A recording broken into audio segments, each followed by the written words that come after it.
Hi, my name is Darren Joseph from HGJ.tax, and we're the team that seeks to demystify a sometimes confusing world of international tax. And today I want to talk about financial centers in general and offshore financial centers in particular. And I want to do that because sometimes there is a misunderstanding of the terms.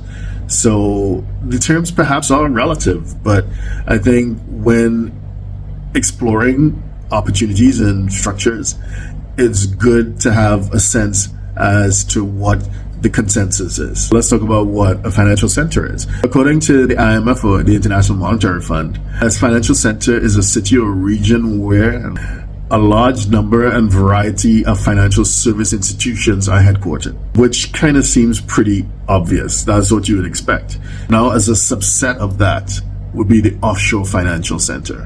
What is an offshore financial center? That's a center where the bulk of the financial sector activity is offshore on both sides of the balance sheet. What do I mean by that? That is the counterparties in the majority of financial institutions, the liabilities and the assets are non-resident. So in other words, the transactions are initiated elsewhere, where the majority of the institutions involved are controlled by non-residents. Another way of putting that is that an offshore financial center is a jurisdiction where a large number of the financial institutions are engaged in business primarily with non-residents, with legal persons, so with companies or individuals, so natural persons who have no physical presence in that jurisdiction. It's very outward looking. Aside from being outward looking, some of the other expected qualities would be relatively low taxation, moderate and light financial regulation, and, well, traditionally we would have thrown in bank secrecy.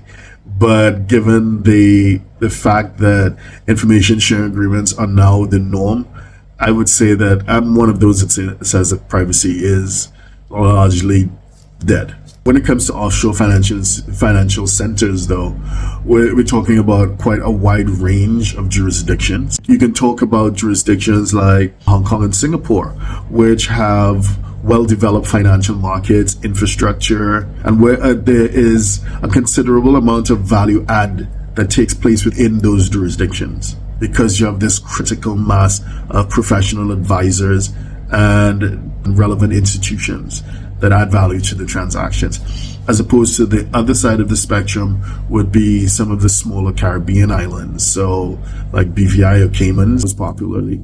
I mentioned that they're small because they have relatively small populations and therefore a relatively much fewer advisors and relevant institutions. And that means that not much local value add is added to the international transaction in question. And therefore the value add is probably limited just to the booking of the transaction. So we have literally thousands of videos and even by now thousands of articles on our website, HGJ.tax, where we talk about offshore financial centers like Hong Kong, like Singapore, like the Caribbean, such as St. Vincent, St. Lucia, to some extent, Barbados. We talk about the obvious ones like Cayman, Bahamas, BVI. So have a look. And if you want to follow up, please feel free to reach out to us at HGJ.tax.